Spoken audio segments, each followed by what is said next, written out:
So today we're zoning in on time. Yeah, time. Specifically, how it just seems to vanish sometimes. Exactly. And how to, stop that from happening, be more deliberate. Right. Our goal here is to pull out some really actionable ideas for you, drawing from a conversation we looked at that had some, well, surprisingly simple ways to think about it. It's funny, isn't it, how you can think you're relaxing, but you still feel drained. Hmm. And the source material really hit on that, this idea that downtime without real intention, it can just leave you feeling blah. Okay, yeah, let's dig into Go. that a bit because it's so easy to fall into those time-wasting traps, Totally. like just scrolling endlessly on your phone. We all do it, I right? absolutely. It's almost automatic. But the conversation kind of pushed back on that, Yeah. asking, is that really recharging you? Yeah. Or is it just something you do that eats up time? Precisely. And it wasn't about, being hyper-productive 24/7, not at Yeah. all. It was more about conscious choice. Are you choosing this activity?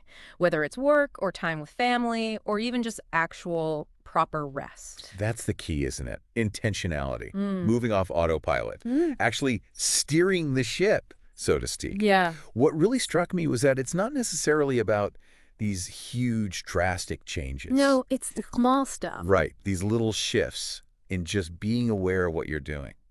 And, those little bits add up. 5 minutes here, 10 minutes there. Scrolling, channel surfing, whatever it is. Uh-huh. Suddenly that's like a significant chunk of your day or week gone. Yeah. Just recognizing those little leaks, that's kind of the first big step. Okay, so the source material posed these two really direct questions. I thought they were great. Yeah. First one, what is one thing you could stop doing, like today, Yeah. that just wastes your time? Ooh, that's direct. It is, but it forces you to be honest, doesn't it? It really does. And for Yeah. you listening, what pops into your head right away? Is there that one habit that deep down isn't really helping you? Identifying it can be, well, quite freeing, actually. Yeah, I bet. And the second question follows right on from that. It's, what's one small step, one tiny action you could take to use your time a bit better? Not a massive overhaul. Nope, just something manageable. Hmm. Right now, maybe it's, I don't know, setting a timer for focused work Yeah. or deciding not to check emails first thing. Little things. And the power in that is they're sustainable, right? All right. It's way easier to stick with a small change than to try and revamp everything overnight. Mm-hmm. And those small, deliberate choices, they compound. They really do build up over time. So if we kind of wrap up the main takeaways from this deep dive, Yeah.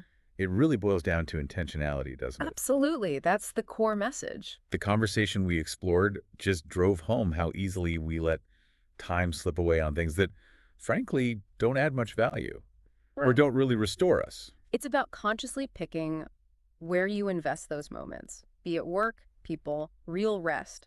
Whatever you decide adds value. So think about those two questions again. Right. Seriously, consider them. Yeah. What can you stop doing today? Even one small thing. And what one tiny step can you start doing to use time more purposefully? Remember, even tiny, consistent shifts add up. They can make a huge difference in how productive you feel, how fulfilled you feel. And here's a final thought to leave you with. Just imagine. What could you achieve or experience or simply enjoy if you consciously reclaimed even, say, 30 minutes of wasted time each day? What becomes possible then? It's definitely something worth reflecting on.